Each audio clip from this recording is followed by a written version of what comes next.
I want to continue by asking the following question. What is an intention and why is an intention important? According to the dictionary, an intention is an aim or a plan. You could easily think of an intention as a blueprint that an architect creates for the building of a house. Without a blueprint, the builder would not know where to start. The builder would have no basis for the cementing of the bricks, the laying of the planks, the hammering of the nails, the arranging of the windows, and the stapling of the shingles. For this reason, you always start from a direction of abstract to concrete. First, you get your blueprint. This is the abstract portion of your endeavor. Then you lay your foundation of bricks. Without a solid foundation of bricks, the walls and roof of the house would collapse. So just as you want a firm intention for the building of a house, you want a firm intention for the building of a practice. In our case, meditation.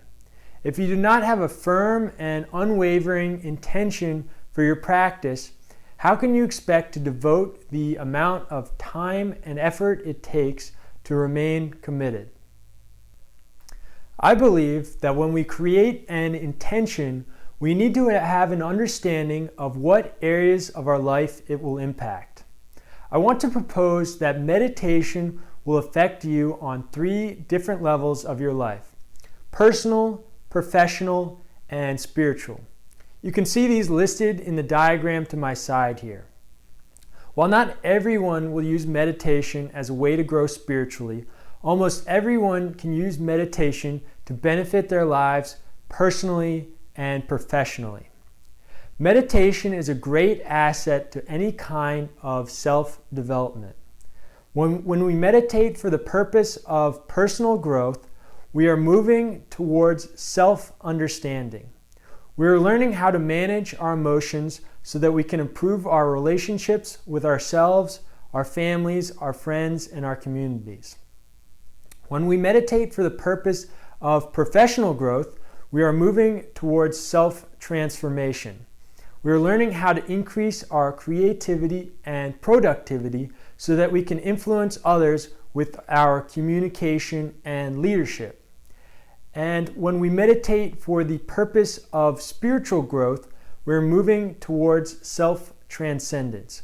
We're learning how to further a cause beyond ourselves and to experience a communion beyond the boundaries of ourselves. Reference to intention is common in the yoga studio.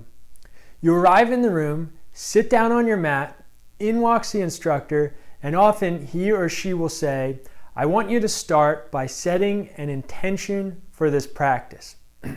In this way, the instructor recognizes that you are going to have to push yourself to get through a series of exercises, but that if you have a reason for doing it, it will be much easier.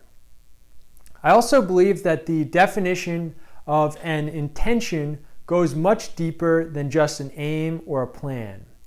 An intention is a way of living.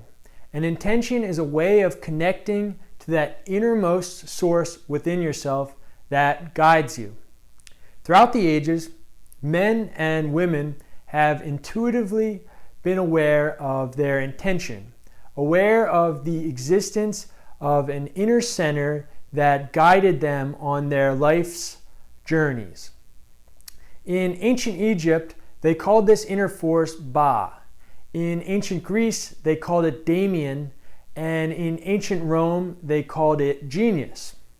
People who live with a strong sense of intention not only hold in their minds the aim of what they are trying to do, but they are committed to purifying their minds and ridding their minds of all the negative, unproductive, and uncreative thoughts, images, and emotions that block and hinder that aim.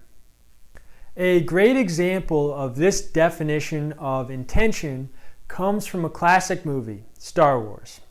In Star Wars, Luke Skywalker meets his mentor, Yoda. Yoda instructs Luke to begin his training by fighting with his eyes blindfolded and tells him that he must unlearn what he has learned and feel the force. In other words, Yoda is teaching Luke that he must stop getting in his own way and trust his instincts. As you will find throughout this program, meditation is more a method of unlearning and connecting to your natural instincts than it is a method of learning anything in particular and trying to artificially construct anything. So here's an activity that you can pursue today. Unblock your intention. Start by identifying what blocks your participation in a regular practice of meditation. Pull out a piece of loose paper and start listing. I bet that many of the things that you write are the result of your conditioning. You've been taught to avoid certain things. You've been taught that you should do things a certain way. And I bet that many of the things that you write are the result of how you spend your time. Perhaps you waste lots of time doing things that you're not unusually good at doing, things that you don't enjoy, things that are always interrupted, and things that have already taken twice as long as you originally expected.